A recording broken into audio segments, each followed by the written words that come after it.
अध्याय 151। आप अकेले भोजन कर रहे हैं। जल अप्सरा जयांग्यू ये यू को बहुत देर तक घूरती रही। आखिरकार उसे कुलमाता के कमरे में एक चित्र देखकर याद आया। चित्र में व्यक्ति बिल्कुल उसके सामने वाले व्यक्ति जैसा लग रहा था। लेकिन यह व्यक्ति यहाँ क्यों होगा? जयांग्यू के कार्यों के कारण अन्य जल अप्सराएं भी आसपास एकत्रित हो गईं। ठंडे भावों से उन्होंने ये यू की ओर देखा। उन्हें सहज विश्वास था कि इस मानव कृषक ने पहले भी उनकी तरह का नुकसान किया होगा, अन्यथा जयांग्यू इतनी देर तक क्यों रुकती? ये यू चुप रहा, लेकिन वह पहले से ही पूरी तरह से तैयार था। जैसे ही इन जलपरियों ने आक्रामकता का कोई संकेत दिखाया, वह निश्चित रूप से यहाँ उन सभी को नियंत्रित करने के लिए एक गठन स्थापित करेगा। हाँ, ये यू के लिए एक एकीकरण क्षेत्र के कृषक को मारना असंभव नहीं था। ये थोड़ा अधिक परेशानी भरा था। ये यू का दाहिना हाथ उसकी पीठ के पीछे छिपा हुआ था, जिसने एक मुहर बनाई। इस समय आकाश में तारे भी चमक रहे थे। हर चीज व्यवस्थित और तैयार थी। अंत में जयांग्यू ने अपनी निगाहें हटा ली और शांति से कहा, चलो चलते हैं। ये सुनकर लगभग 30 जल अप्सराएं क्रमबद्ध तरीके से चली गईं। उन्होंने पूर्वी सागर में छलांग लगा दी। सब कुछ एक बार फिर शांत हो गया। जमीन पर जेन लैंग की लाश विशेष रूप से ध्यान देने योग्य लग रही थी। कुछ कृषक कुछ क्षण की शांति के बाद धीरे धीरे जाने लगे। ये देखकर ये यू ने उसके साथ जाने का इरादा रखते हुए उसके बगल में झाओ मुचुआन की ओर देखा। लेकिन उन्होंने देखा कि झाओ मुचुआन की अभिव्यक्ति नाराजगी से भरी थी। उसने कहा, क्या वह मादा जल अप्सरा तुम्हें रुचि रखती है? ईमानदार रहो। जब आप दोनों ने पहले एक दूसरे को देखा था तो क्या आप अपने विचारों के साथ संवाद कर रहे थे? ये सुनकर ये यू अवाक रह गया। झाओ मुचुआन, क्या आप बस यही सोच सकते हैं? बस एक नजर और आप मोहित हो गए। ये कैसा तर्क है? झाओ मुचुआन के बारे में ये यू की समझ के आधार पर भले ही उसने अब इसे स्वीकार नहीं किया हो, ये लड़का इस पर विश्वास नहीं करेगा और सवाल करता रहेगा। तो परेशानी से बचाने और उसे चिढ़ाने के लिए ये यू ने निर्णायक रूप से जवाब दिया, हाँ वो मुझमें रुचि रखती है और उसने आज रात मिलने की व्यवस्था की। झाओ मुचुआन का चेहरा पीला पड़ गया। उसने कांपते हुए कहा, तुम ऐसा कैसे कर सकते हो? हम यहाँ एक साथ आए थे और आप अकेले खाना खा रहे हैं। नहीं, आपको मुझे एक जल अप्सरा साथी से भी मिलवाना होगा, अन्यथा मैं इसे आपके साथ बाहर ले जाऊंगा। झाओ मुचुआन ने अपनी आवाज कम नहीं की। इन शब्दों के साथ उन सभी लोगों का ध्यान उनकी ओर गया जो नहीं गए थे। कुछ लोगों ने ये यू पर ईर्ष्यालु दृष्टि भी डाली। आपको जल अप्सराओं द्वारा क्यों देखा जाना चाहिए? और क्या आज रात के लिए एक बैठक की व्यवस्था की गई है? क्या आपका आकर्षण सचमुच इतना महान है? ये यू को अविश्वसनीय रूप से अजीब लगा और उसने सीधे झाओ मुचुआन को दूर खींच लिया। यह आदमी वास्तव में बिना किसी रोक टोक के कुछ भी कहता है। छेड़ने से भी काम नहीं चलता। वह वास्तव में इसे गंभीरता से लेता है। कितना क्रुद्ध करने वाला। उसी समय समुद्र के नीचे जल अप्सरा जयांग्यू अपने समूह के साथ लौट आए। सब कुछ निपटाने के बाद वह अकेली एक चट्टान के बाहर एक क्षेत्र में आ गई। उसने हाथ जोड़कर कहा, कुलमाता, साथी को बचा लिया गया है। इसके अलावा मुझे एक इंसान मिला जो बिल्कुल आपके चित्र जैसा दिखता है। एक क्षण के बाद चट्टान से एक आकृति तेजी से उभरी। अगर ये यू वहां होता तो वह उसे तुरंत पहचान लेता। ये व्यक्ति सु याओ थी, वह वरिष्ठ बहन जिसे वह खोजने के लिए तरस रहा था। अब सु याओ की उपस्थिति लोट संप्रदाय में उनकी छवि से काफी अलग थी। उसके पास एक मछली की पूंछ थी जिसमें मनमोहक आकर्षण का आभास था। सु याओ ने जयांग्यू से संपर्क किया और जल्दी से पूछा, वास्तव में क्या आपने वास्तव में मेरे चित्र में उस व्यक्ति को देखा है? लोट संप्रदाय छोड़ने के बाद सु याओ ने सोचा था कि वह यहाँ की स्थिति को जल्दी से हल कर सकती है, लेकिन उसे यह इतना मुश्किल होने की उम्मीद नहीं थी। पूर्ण समाधान के बिना इतना लंबा समय लग गया और कुछ नहीं करने के लिए सु याओ ने ये यू का चित्र बनाया था। वह अपनी लालसा को कम करने के लिए दिन रात इसे देखती रहती थी। जयांग्यू ने भी चित्र देखा था, इसलिए उसे यकीन था कि पेंटिंग में ये यू ही वास्तव में व्यक्ति था। उसने सु याओ को सूचित किया कि उसका बुकिंग ग्रीड पर सामना किया गया था। उसे अब तक बहुत दूर नहीं जाना चाहिए था। सु याओ की अभिव्यक्ति बहुत जटिल हो गई। तब उसने जयांग्यू को वह सब कुछ बताने को कहा जो घटित हुआ था। सुनने के बाद सु याओ की अभिव्यक्ति जटिल बनी रही। जयांग्यू को बर्खास्त करके वह अकेले अपने रीफ आवास में लौट आए। समय की कुछ ही सांसों के भीतर एक आकृति तेजी से समुद्र तल से ऊपर आए। कई घंटों बाद पूर्वी सागर के ऊपर स्पिरिट बोर्ड पर ये यू ने झाओ मुचुआन को बड़ी बेबसी से देखा। उन्होंने समझाया, आपके समझने से पहले मुझे आपको कितनी बार बताना होगा? मैं तो तुम्हें पहले ही चिढ़ा रहा था। उस जल अप्सरा ने मुझे कोई गुप्त संदेश नहीं भेजा और कोई बैठक की व्यवस्था नहीं की गई थी। इससे पहले कि आप इस पर विश्वास करें, मुझे आपको ये कितनी बार बताने की जरूरत है? झाओ मुचुआन ने हंसते हुए कहा, चाहे आप इसे कितनी भी बार कहें, मैं इस पर विश्वास नहीं करूंगा। मुझे पता है आप जानबूझकर मुझे दूर रखने की कोशिश कर रहे हैं ताकि आप जल अप्सरा से मिल सके, है ना? चिंता मत करो, मैं तुम्हें देरी नहीं करूंगा। जब वो आएगी तो मैं उससे केवल कुछ शब्द कहूंगा और फिर चला जाऊंगा। मैं निश्चित रूप से आपके सौभाग्य में हस्तक्षेप नहीं करूंगा। ये यू का धैर्य टूट गया। इन दिनों दुनिया में क्या गलत है? सत्य पर विश्वास नहीं किया जाता, जबकि झूठ को सत्य मान लिया जाता है। क्या लोगों के बीच कोई भरोसा नहीं बचा है? जूनियर ब्रदर, एक हल्की सी कॉल ने अचानक ये यू को पूरी तरह सतर्क कर दिया। वह घूम गया। चांदनी के नीचे एक परिचित आकृति दिखाई दी। यह उनकी लंबे समय से वांछित वरिष्ठ बहन सु याओ थी। ये यू बेहद उत्साहित था। वह तुरंत आगे बढ़ा और जल्दी से पूछा, वरिष्ठ बहन, आप इतने वर्षों से कहाँ थी? सु याओ के बोलने से पहले झाओ मुचुआन भी पास आए। ये देखकर कि यह वह जल अप्सरा नहीं है जिसे उसने पहले देखा था, उसकी आंखों में निराशा का एक संकेत चमक गया। तो ये वह वरिष्ठ बहन है जिसकी आप तलाश कर रहे थे? जल अप्सरा के बारे में क्या? ये सुनकर ये यू क्रोधित हो गया और उसने झाओ मुचुआन को लात मारकर दूर फेंक दिया। दफा हो जाओ, वहाँ कोई जल अप्सरा नहीं है। जब मैं अपनी वरिष्ठ बहन से मिलूं तो मुझे परेशान मत करो। झाओ मुचुआन थोड़ा थपथपाया। वह मुड़ा और चला गया। रोमांटिक मामलों में एक अनुभवी के रूप में झाओ मुचुआन अच्छी तरह से जानते थे कि जब प्रेमी फिर से मिलते हैं तो उन्हें निजी स्थान की आवश्यकता होती है। वह वास्तव में यहाँ जगह से बाहर था। झाओ मुचुआन के जाने के बाद ये यू ने एक अजीब सी मुस्कान दी। उन्होंने बताया कि झाओ मुचुआन सिर्फ एक दोस्त था, जिसका मतलब तो अच्छा था, लेकिन वह हमेशा बकवास बातें करता था। सु याओ ने धीरे से पूछा, जल अप्सरा के बारे में क्या? वह सब क्या था?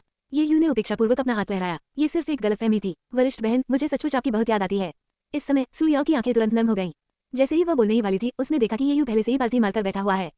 उसने अपने स्टोरेज रिंग से सामान को बेतहाशा खींचना शुरू कर दिया। विभिन्न बहुमूल्य सामग्रियों ने तुरंत उनके सामने जमीन को ढक दिया। इनमें खेती के तरीकों और कई कलाकृतियों पर एक दर्जन किताबें भी थीं। सु याओ अपनी आंखें चौड़ी किए बिना नहीं रह सकी। जूनियर ब्रदर, क्या आपने किसी संप्रदाय या कुछ और को लूटा है? अध्याय 152। क्या तुम मेरे साथ फ्लर्ट कर रहे हो? इतने सारे खजाने के साथ सू याओ की आंखें लगभग चकाचौंध हो गईं। जब उसे पता चला कि ये सब उसके लिए तैयार किया गया है तो उसने लगातार इनकार कर दिया। बिना किसी संदेह के ये चीजें ये यू का पूरा भाग्य होनी चाहिए। सू याओ संभवतः उन्हें कैसे स्वीकार कर सकती हैं, लेकिन इतने वर्षों के परित्याग के बाद ये यू आज इस अवसर को नहीं चूक सकता था, इसलिए उसने सू याओ को ये सभी बातें स्वीकार करने के लिए मजबूर किया। इस दृश्य ने अचानक सू याओ को लोड संप्रदाय के दिनों की याद दिला दी। उस समय जब भी ये यू के पास कुछ अच्छा होता था वह तुरंत उसे दे देता था। पलक झपकते ही दशकों बीत गए, कनिष्ठ भाई अभी भी वही था, बिना किसी बदलाव के। ऐसा लग रहा था कि अगर वह इन बातों को स्वीकार करेगी तभी ये यू वास्तव में खुश होगी। सू याओ बहुत प्रभावित हुई, उसकी आंखें थोड़ी लाल हो गईं। धन्यवाद कनिष्ठ भाई, आप मेरे प्रति बहुत दयालु रहे हैं। ये यू ने बार बार अपना सिर हिलाया। उसने मन ही मन सोचा, मुझे ही तुम्हें धन्यवाद देना चाहिए। यदि आप इन बातों को स्वीकार नहीं करेंगे तो मैं अपनी प्रतिभा को सक्रिय नहीं कर पाऊंगा। इसके बाद ये यू ने तुरंत अपने पेट को शांत करने के लिए सू याओ को 2 बहुमूल्य आध्यात्मिक वस्तुओं का सेवन कराया। जवाब में सू याओ असहाय महसूस करते हुए केवल आज्ञाकारी रूप से अनुपालन कर सकती थी। खाने के बाद उसके शरीर में बढ़ती आध्यात्मिक ऊर्जा भर गई। सू याओ को लंबे समय से चली आ रही अड़चन ढीली महसूस हुई। किसी भी क्षण वह टूट सकती है। निवेश पूरा 527 गुना रिटर्न के साथ। एक पल में क्षेत्र के हजारों मील के भीतर की आध्यात्मिक ऊर्जा बेतहाशा ये यू की ओर दौड़ पड़ी। वह अचानक टूट गया। दिव्य परिवर्तन क्षेत्र के शिखर से वह एकीकरण क्षेत्र के प्रारंभिक शिखर तक पहुंच गया। मध्य एकीकरण क्षेत्र से केवल एक कदम दूर। बहुत अच्छा लग रहा है। सुनहरी प्रतिभा वास्तव में योग्य है। इतने लंबे समय के बाद वास्तव में इससे इतना अधिक रिटर्न मिला।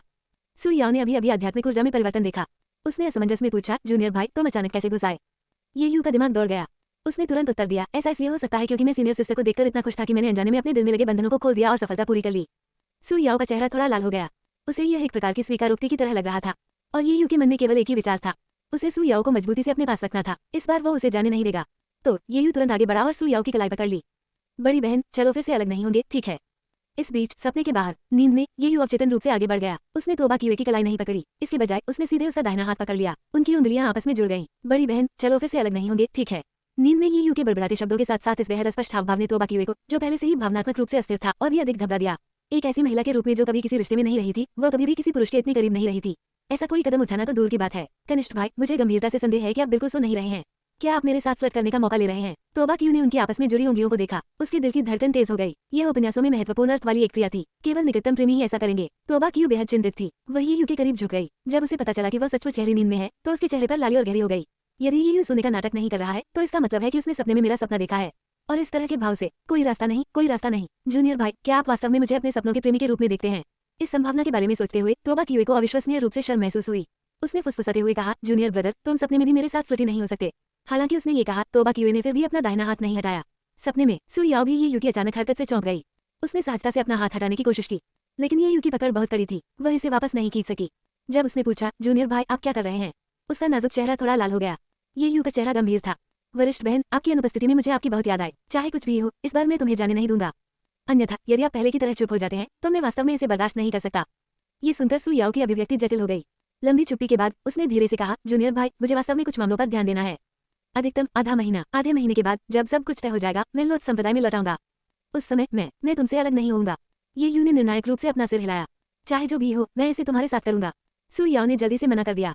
उसकी आंखें थोड़ी लाल हो गईं, लगभग आंसुओं की हद तक। ये देखकर ये यू ने अपनी भौहें सिकोड़ ली।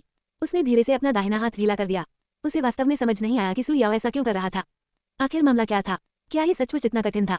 सू याओ ने धीरे से कहा, जूनियर भाई, मैं तुमसे वादा करता हूँ, आधे महीने में मैं तुम्हारे साथ रहने के लिए वापस आऊंगा। मेरे मामले काफी जटिल हैं, मैं वास्तव में तुम्हें अपने साथ नहीं ले जा सकता। ये यू ने धीरे से हताशा की सांस छोड़ी। अगर ये सचमुच आधा महीना है तो इसे सहना बहुत मुश्किल नहीं है। दशकों में उसने जो चीजें जमा की थी वे सू याओ के लिए कई महीनों तक पचाने के लिए पर्याप्त थीं। इस प्रकार बहुत विचार करने के बाद ये यू सू याओ को आधे महीने का समय देने पर सहमत हुए और धैर्यपूर्वक प्रतीक्षा करने का वादा किया। लेकिन इस अवधि के दौरान सू याओ को स्वर्ग और पृथ्वी के खजाने को लेना होगा और जब भी संभव हो अभ्यास करते हुए खेती की तकनीकों को नहीं छोड़ना होगा। ये सलाह सुनकर सू याओ मुस्कुराए और आंसू बहाए। जैसे ही ये यू और निर्देश देने ही वाला था, सू याओ अचानक आगे बढ़ गई। उसने ये यू के माथे पर एक निशान छोड़ दिया। जूनियर भाई, मैं सचमुच आपको बहुत पसंद करता हूँ। अगर आधे महीने में जब हम दोबारा मिलेंगे तो तुमने मेरा तिरस्कार नहीं किया तो बड़ी बहन तुमसे शादी कर लेगी और इस जीवनकाल में कभी तुमसे अलग नहीं होगी। इससे पहले कि शब्द धुंधले होते, सू याओ की आकृति प्रकाश की एक लकीर में बदल गई जो दूर तक फैलती गई। पलक झपकते ही वो गायब हो गई थी। ये यू वहां खड़ा था, चकित और सोच में खोया हुआ। उन्हें दशकों पहले मास्टर गेम का एक वाक्यांश याद आया।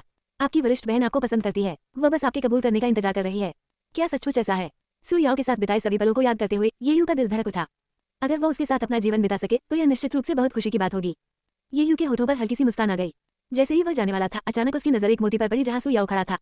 ये यू ने इसे उठाया। वह तुरंत हिल गया। जल अप्सराओं के आंसुओं से मोती बनते हैं। अध्याय 153। नौमूर गहन बर्फ विनाश सारणी। पूर्वी सागर में लौटते हुए सू याओ ने एक बार फिर मछली की पूंछ के साथ अपना मानव रूप फिर से शुरू किया। उसने सभी को नजरअंदाज कर दिया। वह सीधे अपने कमरे में वापस चली गई, अपने शरीर के साथ दरवाजे पर झुक गई। उसका तेजस्वी चेहरा लाली से भर गया था। अभी अभी ये यू के माथे पर चोंच मारकर उसकी सारी हिम्मत खत्म हो गई थी। अब पीछे मुड़कर देखने पर वह अभी भी कुछ हद तक कमजोर महसूस कर रही थी। क्या जूनियर भाई सोचेंगे कि मैं बहुत रियल था? इस विचार ने सू याओ को एक बार फिर थोड़ा असहज महसूस कराया। एक पल के बाद सू याओ ने तुरंत अपनी मानसिकता को समायोजित किया। उसने वे सभी चीजें निकाली जो ये यू ने उसे दी थी और उन्हें 2 बड़ी मेजों पर बड़े करीने से सजा दिया। सू याओ ने एक हाथ से अपना चेहरा ऊपर उठाया और अपने सामने मौजूद खजाने को देखा। उसके होठों के कोनों पर एक आदर्श छाप बना। जूनियर ब्रदर को वह निश्चित रूप से पसंद थी, अन्यथा वह उसे ये सारी अच्छी चीजें क्यों देगा? मूर्ख जूनियर भाई, आप मेरे साथ बहुत अच्छा व्यवहार करते हैं। मुझे तुम्हें कैसे चुकाना चाहिए? दहेज के हिस्से के रूप में उस वस्तु का उपयोग करने के बारे में क्या ख्याल है? सू याओ की आंखें धीरे धीरे दृढ़ हो गईं। वह अपने आप से बुदबुदाया, जूनियर भाई, मेरा इंतजार करो। मैं निश्चित रूप से जल्द आपके पास लौटूंगा। जब तक आपको मेरी पहचान से कोई आपत्ति नहीं है, मैं जीवन भर आपका साथ दूंगा, कभी आपको छोड़ूंगा या नहीं छोड़ूंगा। अगले समय में ये यू की साधना एक बार फिर बढ़ गई। निवेश पूरा, रिटर्न दर 98 गुना। निवेश पूरा, रिटर्न दर 127 गुना। 14 दिन बाद ये यू सफलतापूर्वक एकीकरण क्षेत्र के मध्य चरण तक पहुंच गया था और उन्होंने पृथ्वी स्तरीय खेती तकनीकों का एक सेट प्राप्त किया था। हालांकि केवल छोटी सफलता के चरण तक की खेती की गई, इतने कम समय में परिणाम ये यू के लिए बेहद संतोषजनक थे। ऐसा लग रहा था कि सू याओ वास्तव में उनकी सलाह का पालन कर रही थी। उसने स्वर्ग और पृथ्वी के खजाने और उसके द्वारा भेजी गई खेती तकनीकों का उपयोग करना शुरू कर दिया। ये बहुत अच्छा संकेत था। इस अवधि के दौरान ये यू ने स्पिरिट बोर्ड को नहीं छोड़ा था, लगातार बुकिंग द्वीप के पास मंडराता रहा। उसने अनुमान लगाया था कि सू याओ वास्तव में एक जल अप्सरा थी। जेन लेंग के बयानों के अनुसार यहाँ अन्य समुद्री राक्षसों से लड़ते हुए जल अप्सराओं की खोज की गई थी। तो ये बहुत संभव है कि सू याओ ने इस वजह से आधे महीने की समय सीमा निर्धारित की थी। निश्चित रूप से 14वें दिन की रात को पहले से शांत समुद्री सतह पर बड़ी मात्रा में खून दिखाई दिया। ये स्थिति देखकर ये यू ने संकोच नहीं किया और सीधे नीचे चला गया। उसने जल बचाव तकनीक का उपयोग किया और सफलतापूर्वक समुद्र तल में डूब गया।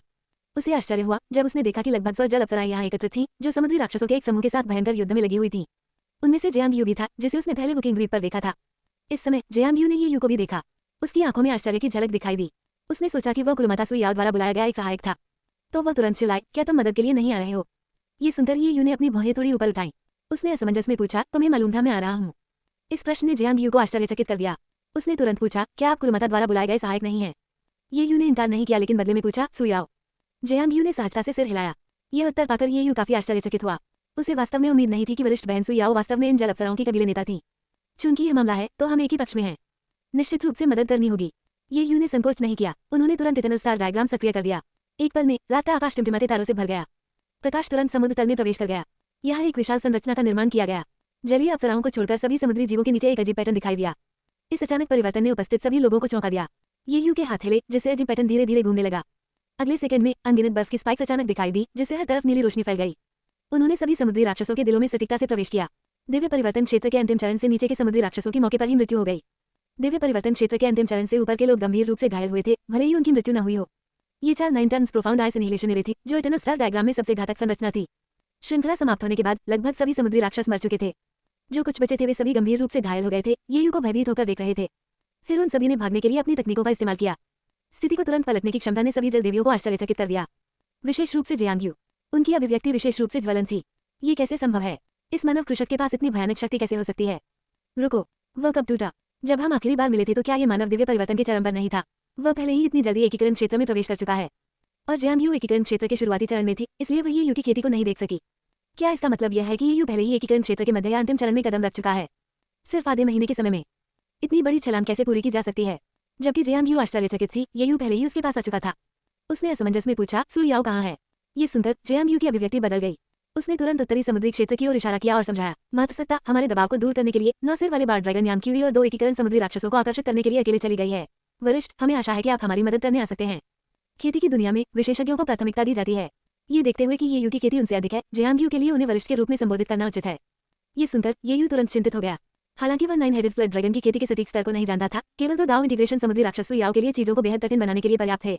बिना किसी हिचकिचाहट के ये यू प्रकाश की एक लकीर में बदल गया और उत्तर की ओर चला गया। सू याओ उनका निवेश था। यदि वह मर जाती तो ये यू के लिए स्वर्गीय क्षेत्र में चढ़ना बेहद मुश्किल हो जाता। इसके अलावा ये यू ने पहले से ही सू याओ को अपने दिल में अपना दाव साथी माना था। भावनात्मक और तर्कसंगत दोनों कारणों से उसे बचाना पड़ा। स्वाभाविक रूप से वह देरी नहीं कर सकता था। इसी क्षण 100 मील दूर सू याओ का रंग थोड़ा पीला था। उसके विपरीत 3 आकृतियों ने उसके खिलाफ एक तीव्र हमला किया। उनमें से नेता यांग क्यूई थे, जिसका उल्लेख 9 हेडेड फ्लड ड्रैगन जयांग यू ने किया था। उन्होंने काला वस्त्र पहना था और चांदी का समुद्र नियंत्रित त्रिशूल धारण किया था। उसका चेहरा ठंडा था। उसके पीछे 8 ड्रैगन सिर सू याओ को ध्यान से देख रहे थे। अध्याय 154 वरिष्ठ बहन, दौड़ने के बारे में सोचना भी मत। 9 सिर वाले बार ड्रैगन यांग क्यूई ने सू याओ को लालची निगाहों से देखा। कई दौर की लड़ाई के बाद वह बहुत स्पष्ट था। सू याओ अब अपने आखिरी पड़ाव पर थी। उसकी आंतरिक आध्यात्मिक ऊर्जा गंभीर रूप से समाप्त हो गई थी। जब तक यांग क्यूई तैयार थी, उसे पूरा विश्वास था कि वह उसे मार सकता है। लेकिन यांग क्यूई ऐसा करने को तैयार नहीं थी। उसने व्यंग्य किया और कहा, सू याओ, यदि तुम मरना नहीं चाहती तो केवल एक ही रास्ता है जिसे तुम अपना सकती हो। अर्थात मेरा दाव भागीदार बनना, अपने जल अप्सरा कबीले को मेरे अधीन होने के लिए प्रेरित करना। संपूर्ण पूर्वी सागर पर कब्जा करने के बाद मैं तुम्हें एक अलग समुद्री क्षेत्र प्रदान करूंगा। वह कैसा लगता है? सु याओ ने ठिठुरते हुए कहा, यान क्यूई, तुम योग्य नहीं हो। यदि आपने मदद के लिए फोन नहीं किया होता तो क्या आपने सचमुच सोचा था कि आप मुझे हरा सकते हैं? बोलते समय सु याओ ने सावधानी से अपने बाएं और दाएं देखा। जिन दो कृषकों के चेहरे पर तराजू के अवशेष थे वे यान क्यूई द्वारा बुलाए गए सुदृढ़ीकरण थे। मूल रूप से सु याओ की मध्यचरण एकीकरण शक्ति और ये यू द्वारा भेजी गई खेती तकनीकों के साथ उसे यान क्यूई को आसानी से दबाने में सक्षम होना चाहिए था। लेकिन उसने यह अनुमान नहीं लगाया था कि यान क्यूई दो एकीकरण समुद्री राक्षसों को लाएगी। 3 पर एक स्थिति में सु याओ स्वाभाविक रूप से नुकसान में थी। लंबे समय तक उपभोग के कारण उसकी आंतरिक आध्यात्मिक ऊर्जा लगभग समाप्त हो गई थी। यदि लड़ाई जारी रही तो परिणाम पहले से ही निर्धारित था। फिर भी सु याओ जीवित रहने के लिए कभी भी 9 हेरिफ्लेड ड्रैगन का दाव भागीदार बनने पर विचार नहीं करेगा। इसके बारे में सपने मत देखो। मेरे कनिष्ठ भाई ने मुझे वह सब कुछ दिया जो उसके पास था। मेरे कनिष्ठ भाई के अलावा दुनिया में कौन सा आदमी मेरे साथ इतना अच्छा व्यवहार करेगा? मैं कभी किसी और को कैसे पसंद कर सकता हूँ? यान क्यूई की निगाहें ठंडी हो गईं। क्या आप मुझे मना कर रहे हैं? सु याओ ने दृढ़ता से उत्तर दिया, भले ही तुम मुझे मार डालो, मैं कभी भी तुम्हारा दाव भागीदार नहीं बनूंगा। इस प्रतिक्रिया को सुनकर यान क्यूई ने लापरवाही से अपना हाथ हिलाया। एकीकरण समुद्री दानव में से एक ने तुरंत कार्रवाई की। उसने अपने हाथों से एक मोहर बनाई। अचानक आसपास के समुद्र का पानी उबलने लगा। एक विशाल जल ड्रैगन प्रकट हुआ। यह अजय शक्ति लेकर सु याओ की ओर गरजा। इस स्थिति को देखकर सु याओ की अभिव्यक्ति गंभीर हो गई। उसकी आंतरिक आध्यात्मिक शक्ति बहुत अधिक ठीक नहीं हुई थी और इंटीग्रेशन कल्टीवेटर के इस पूर्ण शक्ति हमले को रोकने के लिए पूरी तरह से अपर्याप्त थी। मृत्यु आसन होने पर सु याओ के दिमाग में एक बार फिर ये यू का चेहरा उभर आया। जूनियर भाई, मुझे क्षमा करें, मुझे अपना वादा तोड़ना पड़ सकता है। अगर अगला जीवन मिला तो मैं अधूरा वादा जरूर पूरा करूंगा। इससे ठीक पहले कि जल ड्रैगन सु याओ को निगलने वाला था, आकाश से कई विशाल श्रृंखलाएं उतरी।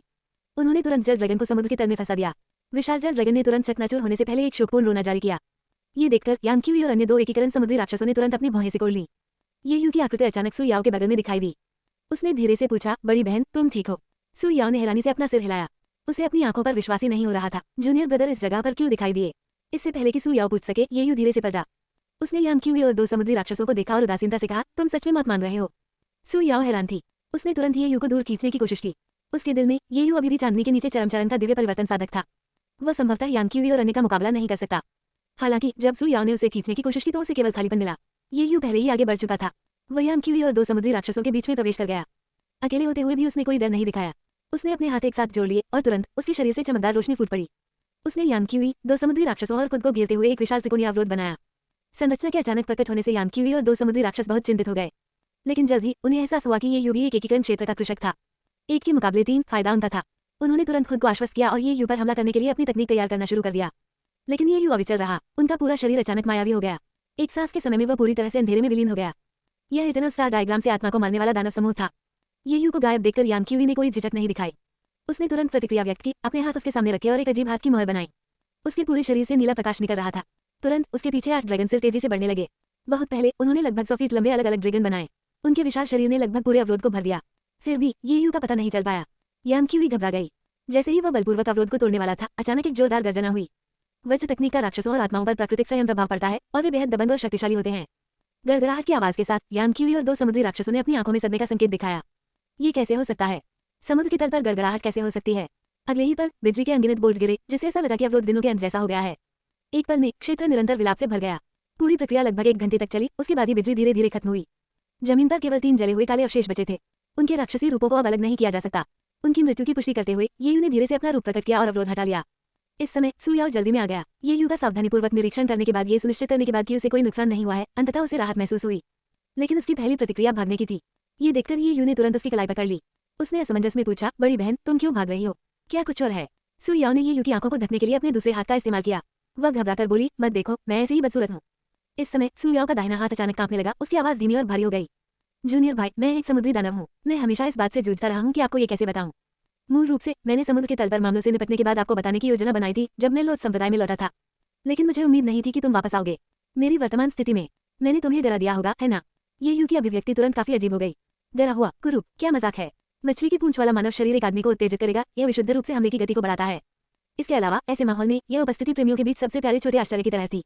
हालांकि हमले की गति को बढ़ावा वास्तव में कहाँ लागू किया गया, यह एक सवाल हो सकता है। क्या ये ऊपर हो सकता है? अध्याय 155, समुद्र को नियंत्रित करने वाला त्रिशूल। वह रात जब सु याओ को पता चला कि ये यू को उसके समुद्री दानव होने पर कोई आपत्ति नहीं है, तो उसका दिल बहुत खुश हुआ। उसने तुरंत ये यू को कसकर गले लगा लिया। जैसे जैसे उनकी भावनाएं गहरी होती गईं, वे सु याओ के कमरे में लौट आए और कुन चरित्र की सुलेख का ईमानदारी से अभ्यास किया। उसी समय ये यू ने जल अप्सरा की ब्रश से लिखने की विधि सीखी। उन्होंने लगन से पढ़ाई की। अगली सुबह सु याओ ने ये यू को सब कुछ समझाने की पहल की। सु याओ के पिता मूल रूप से जल अप्सराओं के कबीले नेता थे। उन्होंने कई जल अप्सराओं का नेतृत्व किया और द्वीपों से 200 मील दूर समुद्री क्षेत्र में रहते थे। उन्होंने शांतिपूर्ण और अबाधित जीवन व्यतीत किया। सब कुछ बहुत शांत था। लेकिन बाद में जैसे जैसे समय बीतता गया, सु कियाओ नाम की एक जल अप्सरा ने कबीले के नेता का पद प्राप्त करने के लिए 9 हेडेड फ्लड ड्रैगन याम क्यूई के साथ साजिश रची। उसने सु याओ के पिता को मार डाला। खबर मिलने पर सु याओ की मां ने तुरंत युवा सु याओ को समुद्री क्षेत्र से बाहर भेजने की योजना बनाने के लिए विश्वसनीय सहयोगियों की व्यवस्था की। उसने सु याओ को कबीले नेता का प्रतीक नॉइड और रवि सौंपा। नॉइड आदेश जल अप्सरा कबीले नेता की पहचान का प्रमाण होने के अलावा एक उच्च श्रेणी की कलाकृति भी थी। ये जल अप्सराओं को मानव रूप में बदल सकता है, जिससे उन्हें मनुष्यों की तरह पैर मिल सकते हैं। सु याओ के शिविर छोड़ने के कुछ ही समय बाद सु कियाओ जानलेवा इरादे से पहुंची। एक जल अप्सरा के रूप में वह नॉइड आदेश के महत्व को अच्छी तरह से जानता था, इसलिए उसने सु याओ का लगातार पीछा किया। अंत में अपने सभी भरोसेमंद सहयोगियों के मारे जाने की कीमत पर सु याओ आखिरकार सु कियाओ के पीछे से बचकर पूर्वी सागर महाद्वीप तक पहुंचने में कामयाब रहा। उस समय सु याओ बहुत छोटी थी और ये वास्तव में एक चमत्कार था कि वह बच गई। बाद में भाग्य के एक झटके से सु याओ लोट्स पर्वत पर पहुंचे, दाओवादी गेंग से मिले और उनके शिष्य बन गए। इस प्रकार उन्हें बसने के लिए एक स्थिर जगह मिल गई। सु याओ ने दाओवादी गेंग को अपने स्वामी के रूप में चुनने का कारण सरल था। उसकी खेती ऊंची नहीं थी और वह सु याओ की असली पहचान नहीं देख सका। खेती के तरीकों के बारे में सु याओ ने कभी चिंता नहीं की थी। जल अप्सरा कबीले की अपनी विरासत में मिली तकनीकें थीं, उन सभी को विरासत के पत्थरों पर अंकित किया गया था। तो लोट संप्रदाय में अपने समय के दौरान सु याओ ने दिन के दौरान मास्टर गेंग द्वारा दी गई तकनीकों का अभ्यास किया। रात में वह जल अप्सरा की गुप्त कलाओं में डूब गई। दोहरे प्रयासों और सु याओ की असाधारण प्रतिभा के साथ उनकी खेती सुचारू रूप से आगे बढ़ी। उसने मूल रूप से सोचा था कि जीवन इसी तरह चलता रहेगा। अप्रत्याशित रूप से मास्टर गेंग बाद में बाहर से एक शिशु को वापस लाए और उसका नाम ये यू रखा। पहली बार जब सु याओ ने ये यू को देखा तब भी वह कपड़े लपेटे हुए था। ये जानकर कि ये यू मास्टर गेंग द्वारा नदी से लाया गया एक परित्यक्त बच्चा था, सु याओ को बहुत दुख हुआ। अपने अनुभवों को याद करते हुए वह बहुत प्रभावित हुई। उसे लगा कि वे बहुत समान थे। दोनों बेघर हो गए और लोट्स पर्वत पर आ गए। वे लोट्स संप्रदाय के केवल 2 शिष्य बने। सु याओ का मानना था कि यह एक दुर्लभ प्रकार का भाग्य था। इस प्रकार उसने ये यू का बहुत ख्याल रखा, उसे एक छोटे भाई की तरह माना। लेकिन ये यू के बड़े होने के बाद सु याओ को यह जानकर आश्चर्य हुआ कि अनजाने में उनकी भूमिकाएं उलझ गई थी और वो बन गई थी जिसकी देखभाल की जा रही थी। ये यू के पास 19 की उम्र में 3 स्पिरिट स्टोन, 21 की उम्र में खेती के तरीके और 26 की उम्र में कलाकृतियां थीं। ये यू ने अपनी पूरी ताकत से उसे वह सब कुछ दे दिया जो उसने प्राप्त किया था। उसने अपने लिए कुछ भी नहीं छोड़ा। मास्टर गेंग ने एक बार ये यू को सलाह दी थी, रिश्तेदारी वास्तव में अनमोल है, लेकिन आप सु याओ को सब कुछ नहीं दे सकते। कम से कम अपने लिए कुछ तो रखो, अन्यथा आपकी अपनी खेती का क्या होगा। ये यू की प्रतिक्रिया बहुत सीधी थी। मास्टर, मेरे मामलों में हस्तक्षेप मत करो। इस उत्तर से मास्टर गेंग इतना क्रोधित हो गए कि उन्होंने ये यू को 3 दिनों तक नजरअंदाज कर दिया। लेकिन ये यू जिद्दी बने रहे। हालांकि सु याओ के बीच खून का झगड़ा था और अपनी जल अप्सरा पहचान के कारण वह लोगों की नजरों के अनुकूल नहीं थी, लेकिन वह ये यू की कड़ी मेहनत से अर्जित परिणाम लेकर ताकत हासिल नहीं करना चाहती थी। तो वह लगातार मना करती रही, लेकिन हर बार ये यू उसे स्वीकार करने के लिए मजबूर करेगा। या तो इसे स्वीकार करो या इसे नष्ट कर दो, इसलिए ये किसी के पास नहीं था। इस धमकी के तहत सु याओ केवल आज्ञाकारी रूप से अनुपालन कर सकता था। इसके अलावा उसने पाया कि जब भी ये यू उसे कुछ देता था तो वह बहुत उत्साहित दिखता था। ऐसा लग रहा था मानो वह खुद खजाना पाकर ज्यादा खुश था। इसने सु याओ को बहुत हैरान कर दिया। बाद में मास्टर गेंग के शब्दों ने उसे प्रबुद्ध कर दिया। वह बच्चा निश्चित रूप से आपको पसंद करता है। तुरंत सु याओ को अपने दिल में एक अजीब भावना महसूस हुई। ये भावना और अधिक तीव्र हो गई। उसे ये यू भी बहुत पसंद आया। फिर उसने अपनी शिकायतों का बदला लेने और फिर लोट संप्रदाय में लौटने के बारे में कल्पना की। मास्टर गेंग के आशीर्वाद से वे दाव साथी बन जाएंगे। इस इच्छा को जल्द से जल्द साकार करने के लिए अपनी दिव्य परिवर्तन क्षेत्र की खेती को मजबूत करने के बाद सु याओ उत्सुकता से पूर्वी सागर क्षेत्र में लौट आए। एक भयंकर युद्ध के बाद जल अप्सरा सु कियाओ को सफलतापूर्वक मार दिया गया। उसने नॉइड आदेश लिया और जल अप्सरा कबीले पर फिर से नियंत्रण स्थापित किया। लेकिन 9 हेडेड फ्लड ड्रैगन याम क्यूई एक कठिन प्रतिद्वंदी था। पहले सु याओ का याम क्यूई से कोई मुकाबला नहीं था, लेकिन वह अपनी पकड़ बनाए रखने में कामयाब रही। लड़ाई वर्षों तक जारी रही, कोई स्पष्ट विजेता नहीं। इस अवधि के दौरान सु याओ ने ये यू को बहुत याद किया और अपनी लालसा को कम करने के लिए उसका चित्र बनाया। बाद में उसने अपने साथियों से सुना कि सभी मनुष्यों को जल अप्सराएं पसंद नहीं है। आखिरकार अलग अलग जातियों के अलग अलग दिल होते हैं, जैसा कि इंसानों ने कहा। तो सु याओ को चिंता होने लगी। वह ये यू से मिलना चाहती थी, लेकिन उसे डर था कि वह उसकी जल अप्सरा पहचान को स्वीकार नहीं करेगा। इस प्रकार वह इस दौरान काफी अस्थिर थी। आगे जो हुआ उसके कारण वर्तमान स्थिति उत्पन्न हुई। हालांकि सु याओ को यह उम्मीद नहीं थी कि ये यू उसकी जान बचा लेगा। इस विवरण को सुनने के बाद ये यू को अंततः सु याओ के लोट संप्रदाय से हटने के पीछे के कारणों को समझ में आया। इसके बाद सु याओ ने कहा कि वह कुलमाता का पद जियांग यू को सौंप देंगी। फिर वह ये यू के साथ लोट संप्रदाय में लौट आएगी, साथ रहेगी और फिर कभी नहीं जाएगी। इस पर ये यू निर्णायक रूप से सहमत हो गया। आखिरकार पानी के भीतर सुलेख सीखने का अपना अनूठा आनंद था। ये यू ने जमीन पर अधिक समय बिताना पसंद किया। उस दिन सु याओ ने कुलमाता के रूप में अपना पद छोड़ दिया। चूंकि वो और ये यू समुद्री क्षेत्र छोड़ने की तैयारी कर रहे थे, उसने उसे एक उपहार भी दिया, एक चांदी का त्रिशूल। ये वास्तव में 9 सिर वाले बार ड्रैगन याम क्यूई का हथियार था। सु याओ ने बताया कि उसने मूल रूप से याम क्यूई को मारने और ये यू को उपहार के रूप में त्रिशूल देने की योजना बनाई थी, लेकिन तब जो हुआ उसकी उसे आशा नहीं थी। तो अब सु याओ इसे केवल सराहना के प्रतीक के रूप में पेश कर सकता है। ये यू ने अपने हाथ में त्रिशूल देखा, उसकी अभिव्यक्ति काफी अजीब थी। एक समुद्री राजा, मुझे संदेह है कि आप मेरे बारे में कुछ अर्थ लगा रहे हैं और यह सबसे बड़ा सबूत है। अध्याय 156, मैंने तुम्हें मारने की कोशिश करने का फैसला किया है। ये समुद्र को नियंत्रित करने वाला त्रिशूल एक निम्न श्रेणी का आध्यात्मिक हथियार है। ये समुद्र को नियंत्रित कर सकता है, बर्ड ड्रैगन में बदल सकता है और पानी को विभाजित कर सकता है। पानी के अंदर इसकी शक्ति एक मध्यम दर्जे के आध्यात्मिक हथियार के बराबर है, जो इसे एक दुर्लभ खजाना बनाती है। मूल रूप से इस त्रिशूल को प्राप्त करने के बाद ये यू ने विचार किया था। कुछ समय तक इसका उपयोग करने के बाद वह इसे निवेश के रूप में सु याओ को दे सकता है, ये देखने के लिए कि क्या इससे प्रतिभा को बढ़ावा मिलेगा। हालांकि ये पता चला कि यह विधि काम नहीं करती।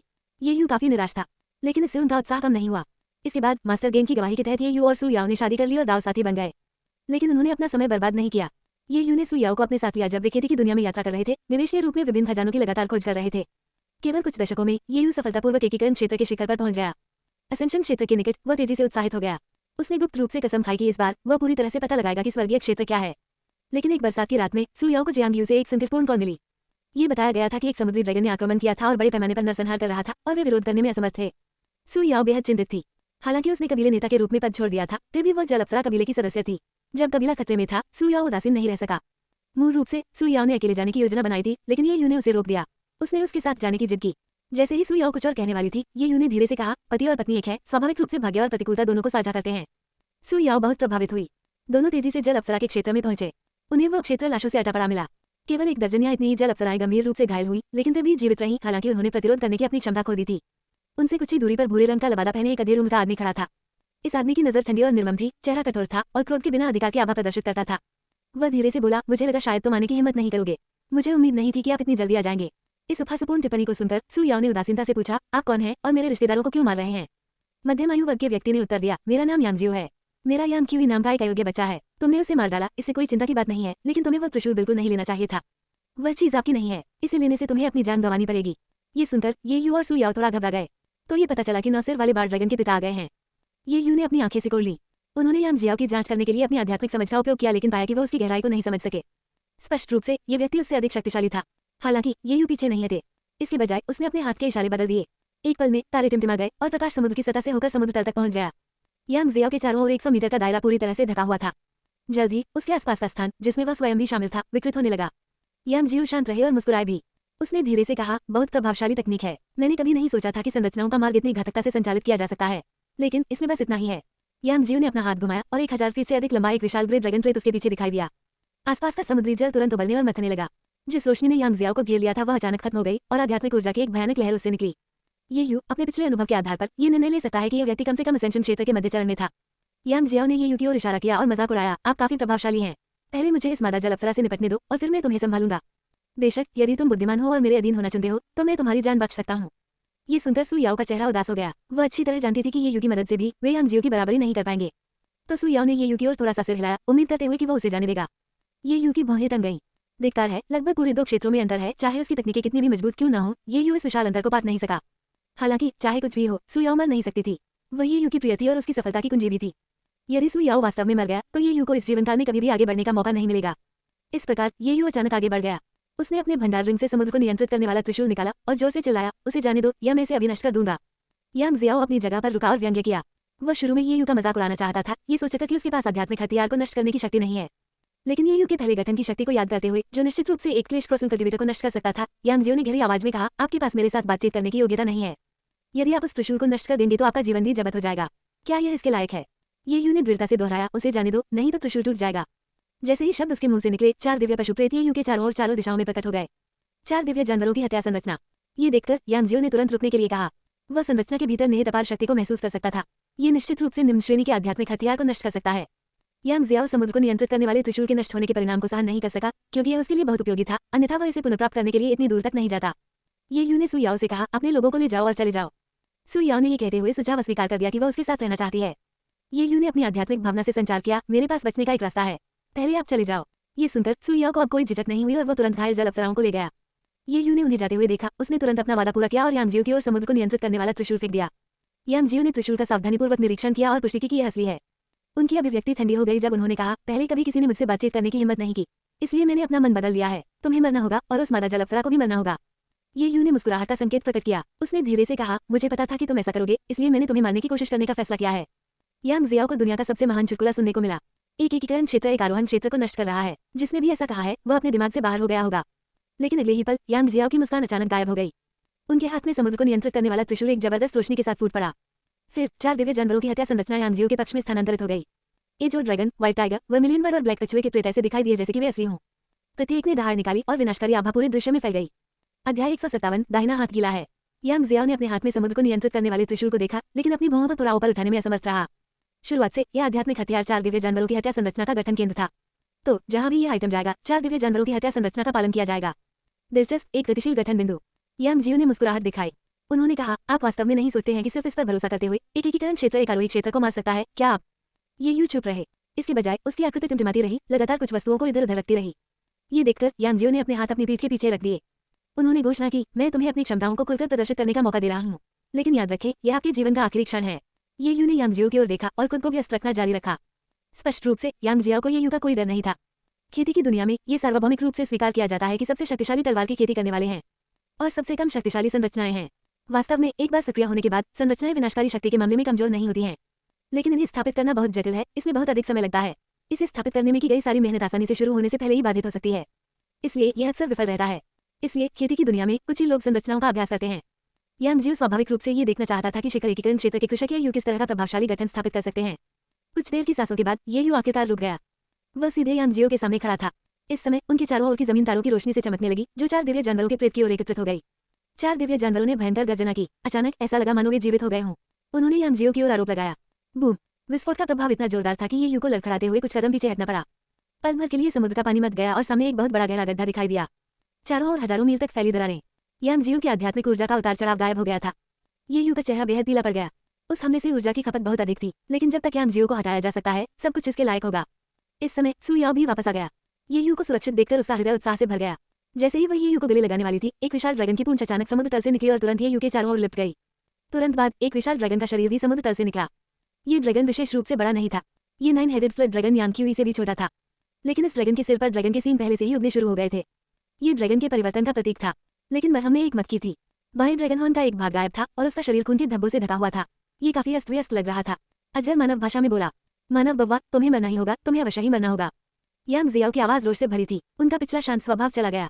उसने कभी कल्पना भी नहीं की थी कि एकमात्र एकीकरण क्षेत्र का कृषक उसे ऐसी स्थिति में पहुंचा देगा। लापता ड्रैगन हॉर्न उसकी नींव के हिस्से के नुकसान का प्रतिनिधित्व करता है, जिससे यांग जियो को अपूरणीय क्षति हुई। स्वाभाविक रूप से उसकी हत्या का इरादा बहुत बड़ा था। सु याओ, जो पास में खड़ी थी, तुरंत ये यू को बचाने के लिए आगे बढ़ना चाहती थी, लेकिन ड्रैगन के पंजे ने उसे पीछे हटने पर मजबूर कर दिया। ये यू की अभिव्यक्ति अत्यंत गंभीर हो गई। The 4 divine beast killing formation सबसे मजबूत फॉर्मेशन था जिसे वह वर्तमान में तैनात कर सकता था। यदि यह संरचना भी उसे नहीं मार सकी, तो केवल अंतिम चाल ही शेष रह गई। ये यू की आंखों में दृढ़ संकल्प की झलक चमक उठी। उसने दूर से सु याओ को देखा और जोर से कहा, स्वर्गीय क्षेत्र में चढ़ने का प्रयास करें, वहां की हर चीज को याद रखें। ये सुनकर सु याओ को गहरा आश्चर्य हुआ। उसे समझ नहीं आया कि ये यू अचानक ऐसी बातें क्यों कह रहा है। क्या तत्काल प्राथमिकता जीवित रहने का रास्ता खोजने की नहीं होनी चाहिए? फिर ये यू ने अपना दाहिना हाथ बढ़ाने के लिए संघर्ष किया, एक हथेली को अपने हृदय की ओर निर्देशित किया। इस कार्रवाई ने यांग जियो को हैरान कर दिया। उसने व्यंग्य किया, क्या ऐसा इसलिए है क्योंकि आप प्रताड़ित नहीं होना चाहते हैं, इसलिए आप स्वयं मृत्यु की मांग कर रहे हैं? ये कहने के बाद यांग जियो ने अपनी ड्रैगन पूंछ को कस लिया। ये यू को और भी अधिक दर्द देने की कोशिश की, लेकिन ये यू असाधारण रूप से शांत रहे। उसके मुंह से रिसने वाला खून नहीं गिरा। इसके बजाय ये हवा में तैरते हुए एक अजीब प्रतीक में एकत्रित हो गया। इसके बाद ये यू ने एक हाथ से एक जटिल दाव सील बनाई। वह धीरे से बुदबुदाया, मेरे मांस और खून से सब कुछ नष्ट कर दो। यह शाश्वत सितारा आरेख बलिदान का अंतिम कदम था। शत्रु के साथ मिलकर नष्ट होने के लिए स्वयं के जीवन को निर्माण के रूप में उपयोग करना। हवा में अजीब प्रतीक अचानक चमकदार लाल रोशनी के साथ फूट पड़ा। तुरंत एक शक्तिशाली चूषण बल फूट पड़ा। यांग जियो ने सहजता से पीछे हटने की कोशिश की, लेकिन कोई फायदा नहीं हुआ। विशाल यांग जियो को अंततः छोटे प्रतीक में खींच लिया गया। इसके बाद प्रतीक गायब हो गया, जिससे वह पूरी तरह से नष्ट हो गया। ये यू भी जमीन पर गिर गया। उसी क्षण स्वप्न टूट गया। ये यू ने धीरे धीरे एक थकी हुई सांस छोड़ी। कितना घृणित है। उस अजगर को मारना सचमुच बहुत कठिन था। यदि उसके पास क्लेश क्रॉसिंग की खेती होती तो उसे जीवन का आदान प्रदान नहीं करना पड़ता। धत्तेरी की, अंत में यह अभी भी कम विकास समय के कारण था। बहुत अफसोस की बात है, इस बार फिर से स्वर्गीय लोक तक नहीं पहुंच पाना। हालांकि अंतिम क्षणों में उन्होंने सु याओ को पहले ही कहा था कि वह खेती करने और स्वर्गीय क्षेत्र में चढ़ने का प्रयास करें। जब वे वास्तविकता में दोबारा मिले तो ये यू भी आसानी से स्वर्गीय क्षेत्र के बारे में पूछ सकता था। ये कुछ मनोवैज्ञानिक आराम होगा। 1 मिनट रुकिए, मेरा दाहिना हाथ गर्म क्यों लगता है? ऐसा लगता है जैसे थोड़ा पसीना आ गया है। ये यू ने नीचे देखा, बहुत हैरान महसूस कर रही थी। उसका दाहिना हाथ इतना गीला क्यों था, लेकिन बायां हाथ पूरी तरह सूखा हुआ था। क्या पसीना सिर्फ एक हाथ से ही आ सकता है? इतना चमत्कारी ये यूं नहीं पता था। इस समय वरिष्ठ बहन तोबा की ओर से केवल एक दीवार की दूरी पर लकड़ी के घर के ठीक बाहर थी। वह तनावग्रस्त थी, मानो लकड़ी की दीवार से चिपककर इधर उधर चिप रही हो।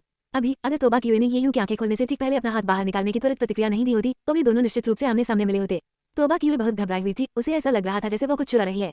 इससे वह बहुत असहज हो गई। लकड़ी के घर के अंदर सिस्टम की आवाज ये यू के दिमाग में गूंज उठी। ये स्वप्न अनुभव समाप्त होता है। 239 वर्ष की आयु में निधन। स्वप्न मूल्यांकन उत्कृष्ट जोड़। बेतरतीब ढंग से 2 स्वप्न जीवन क्षमताएं प्राप्त हुई। 1 147 वर्ष की आयु में दिव्य परिवर्तन क्षेत्र के अंतिम चरण में साधना। 2 स्वर्ग स्तरीय उच्च ग्रेड तकनीक पूर्णता स्तर पर शाश्वत सितारा आरेख। उत्कृष्ट जोड़ प्राप्त करने पर एक चीज पुरस्कार के रूप में प्राप्त होगी। भौतिक पुरस्कार समुद्र को नियंत्रित करने वाला त्रिशूल सीलबंद संस्करण। ये सुनकर ये यू बहुत खुश हुआ। इस सपने में सर्वोच्च रैंक वाली तकनीक इटर्नल स्टार डायग्राम थी, जिसे संरचनाओं की नींव माना जाता था। इसमें सभी प्रकार की संरचनाओं को शामिल किया गया। पूर्णता के स्तर पर कोई भी मानव संरचना ये यू के लिए कोई रहस्य नहीं रखेगी। ये बिल्कुल इसके लायक था। हालांकि समुद्र को नियंत्रित करने वाला त्रिशूल कहाँ है? क्या ऐसा हो सकता है कि यह फिर से सु याओ के हाथों में आ गया हो? साथ ही इस सीलबंद संस्करण का क्या मतलब है? अध्याय 158 उसका बदला लेने में असमर्थ, फिर उनकी 9 पीढ़ियों को नष्ट कर देना। लोर्ड संप्रदाय के अंदर ये यू का सपना खत्म हो गया था, लेकिन सु याओ का सपना अभी भी जारी था।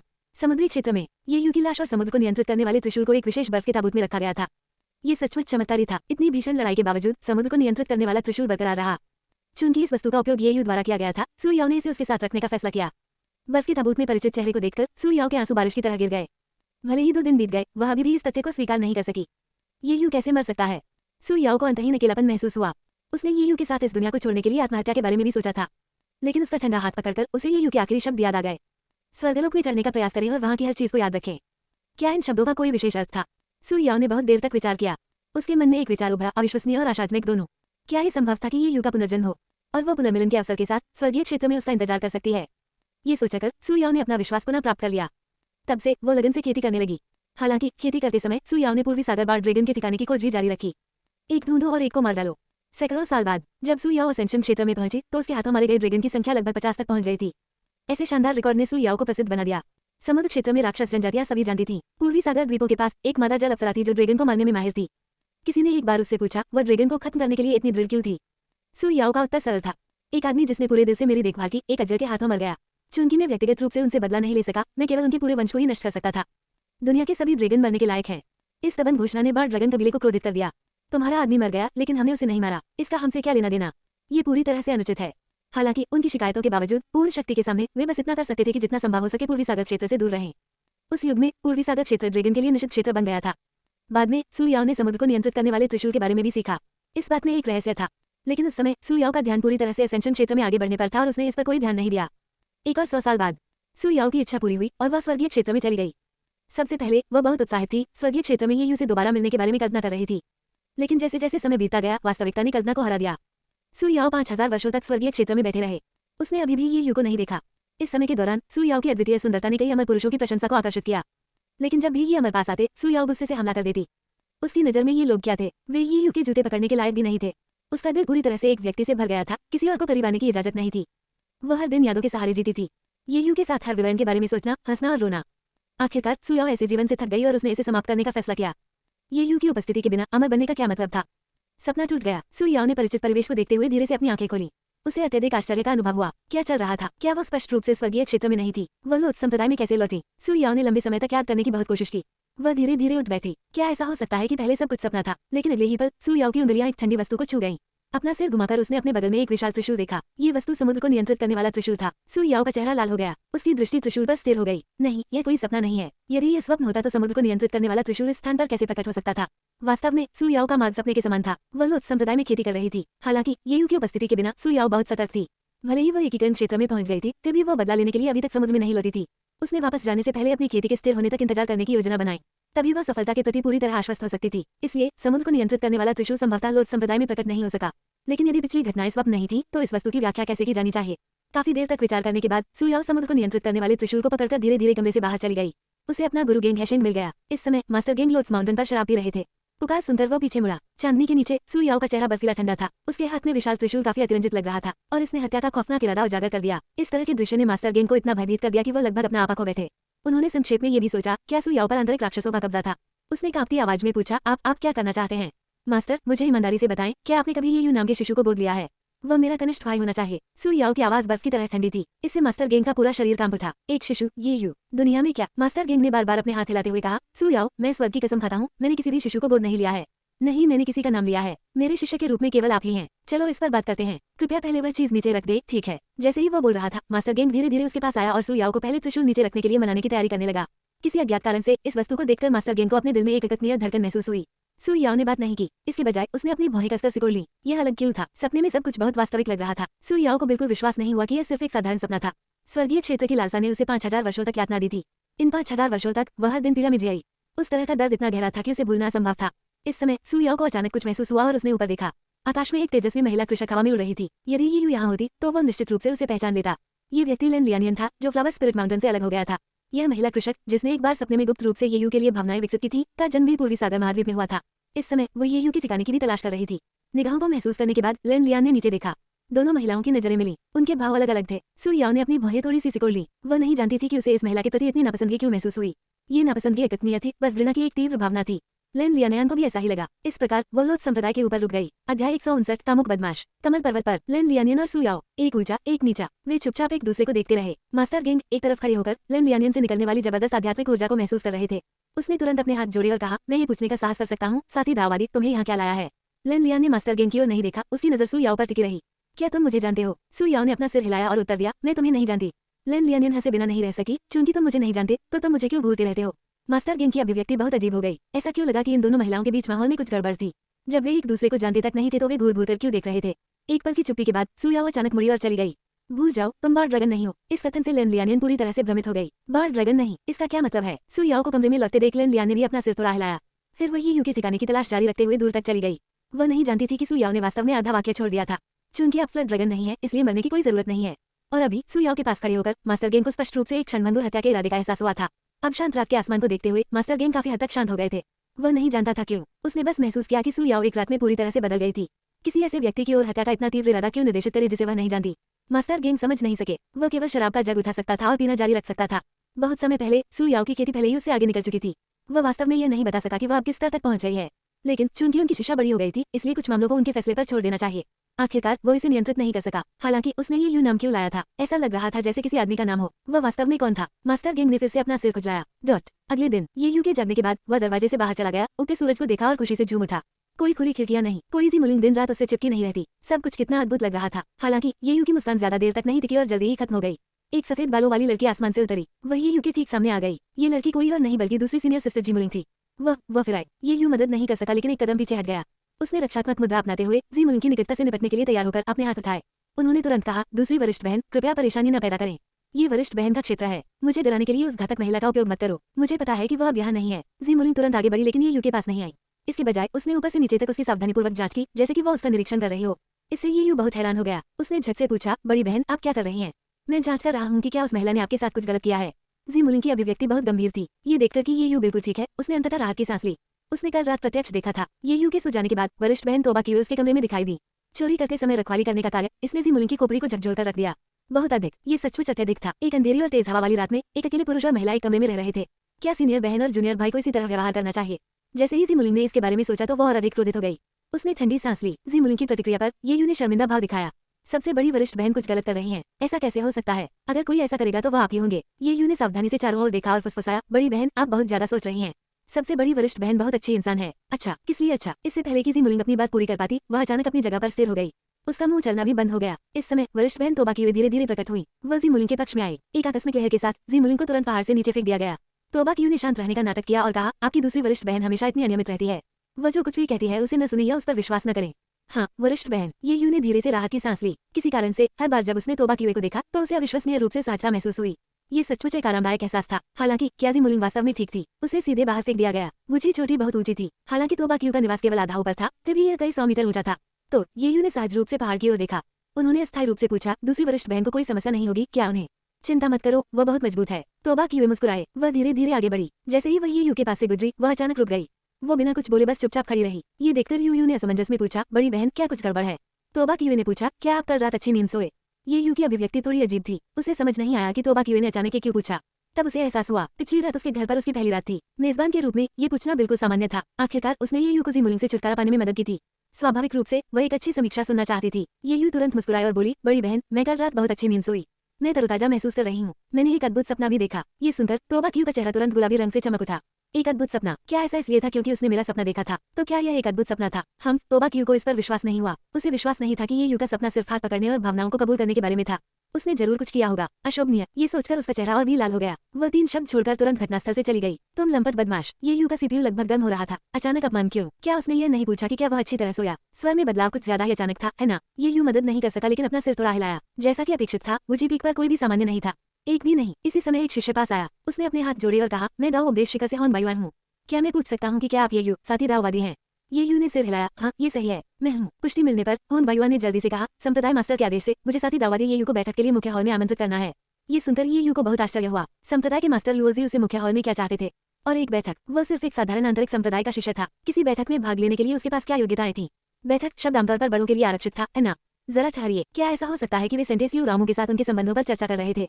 नहीं, यह इतना आसान नहीं होना चाहिए। ऐसे मामलों में संप्रदाय मास्टर लुओजी आमतौर पर उसे इतने औपचारिक तरीके से नहीं बुलाते थे। यदि ये उस बारे में नहीं था तो ये होना ही चाहिए। ये यू के मन को पिछला दृश्य याद आ गया। संप्रदाय के मास्टर लुओजी और बुजुर्गली न्याना ने एक दूसरे का हाथ पकड़े हुए। टीएसके, टीएसके, टीएसके, वो 2 बूढ़े गीजर। अध्याय 160, वो जीवन जिसका हर आदमी सपना देखता है। ये यू के अनुमान के अनुसार सेट मास्टर लुओजी शायद चाहते थे कि वो पिछली घटना के बारे में चुप रहें। तो ये यू ने सीधे तौर पर कहा कि वो तुरंत लुओजी को ढूंढने जाएगा। हालांकि अप्रत्याशित रूप से उसे अचानक खान बायुआन ने रोक दिया। साथ ही दाओइस्ट आधिकारिक मामले पर चर्चा हो चुकी है। अब मैं आपसे एक निजी मामले पर बात करना चाहूंगा। वास्तव में दाओ उपदेश शिखर पर हम सभी आपकी बहुत प्रशंसा करते हैं। क्या आप मुझे एक ऑटोग्राफ दे सकते हैं और वैसे हमें महिलाओं का पीछा करने का अपना रहस्य बता सकते हैं। हम अपनी एकल स्थिति को भी समाप्त करना चाहते हैं। इन शब्दों ने ये यू को लगभग अवाक कर दिया। एक ऑटोग्राफ, ये बिल्कुल आधुनिक दुनिया के सितारों का पीछा करने वाले प्रशंसकों जैसा था। क्या ऐसा हो सकता है कि यह व्यक्ति भी एक प्रवासी था? ये यू ने तुरंत पूछा। आसमान पृथ्वी को ढक लेता है, बाघ भूमि पर शासन करता है। क्या हॉन बायुआन हैरान दिख रहा था। ऐसा लग रहा था कि वो कोई प्रवासी नहीं था। ये यू को थोड़ी निराशा हुई, लेकिन फिर भी उसके चेहरे पर मुस्कान आ गई। उसने अपनी स्टोरेज रिंग से एक पेन निकाला। हॉन बायुआन के अनुरोध के बाद उन्होंने अपने वस्त्र पर ये यू के लिए 2 अक्षर लिखे। ये कहा जाना चाहिए इसमें काफी कलात्मक प्रतिभा थी। पात्र प्रवाहमयी, ड्रैगन और फीनिक्स शैली में लिखे गए थे। अधिकांश लोगों को इसे ये यू के रूप में पहचानने में कठिनाई होगी। महिलाओं का पीछा करने के रहस्यों के बारे में वह आसान था। ये यू का उत्तर सिर्फ एक वाक्य था, ईमानदारी अंतिम हत्यारा कदम है। इतना कहकर ये यू शालीनता से चला गया। हॉन बायुआन को वहां अकेला छोड़कर उन शब्दों के अर्थ पर ध्यान से विचार करते हुए एक क्षण के बाद ये यू मुख्य हॉल में पहुंचे। इस समय केवल संप्रदाय मास्टर लुओजी उपस्थित थे। इससे ये यू के संदेह की पुष्टि हो गई। तो वो तुरंत आगे बढ़ा, हाथ जोड़कर कहा, नमस्कार संप्रदाय मास्टर। निश्चिंत रहें, मैं उस दिन की घटनाओं के बारे में बिल्कुल चुप रहूंगा और किसी को नहीं बताऊंगा। इस कथन ने लुओजी को पूरी तरह से चकित कर दिया। उस दिन की घटनाएं, आप किस बारे में बात कर रहे हैं? ये सुनकर ये यू ने अपनी भौहें थोड़ी ऊपर उठाई और तुरंत अपने सामाजिक कौशल को अधिकतम कर लिया। बिल्कुल संप्रदाय मास्टर, उस दिन कुछ नहीं हुआ। इतना कहने के बाद ये यू ने लुओजी को आंख ही मारी। बूढ़े आदमी, आप और मैं एक ही पृष्ठ पर हैं। लुओजी को बहुत अधिक उलझन महसूस हुई। उसे बिल्कुल भी समझ नहीं आया कि ये यू किस बारे में बात कर रहा था, लेकिन उन्होंने इस पर ध्यान नहीं दिया। उन्होंने सीधे अपना हाथ लहराया और कहा, मैंने आज आपको किसी गंभीर बात के लिए यहाँ बुलाया है। वैजांग दाव की यात्रा के दौरान आप प्रवर्तन हॉल से वे आशु के साथ थे। वह यात्रा बेहद खतरनाक थी और इसके पीछे का असली मास्टरमाइंड राक्षसी पद का क्रिम्सन यिनक्लिफ था। अब मैं क्रिम्सन यिनक्लिफ पर हमला करने के लिए लोगों को भेजने की तैयारी कर रहा हूँ। क्या तुम जाकर बदला लेना चाहते हो? ये सुनकर ये यू को बहुत आश्चर्य हुआ। तो वास्तव में एक महत्वपूर्ण मामला है। उन्हें बेजहान गांव की यात्रा अभी भी अच्छी तरह याद है। हालांकि बदला लेने के लिए उसके जैसा एक साधारण शिष्य भेज रहा हूँ।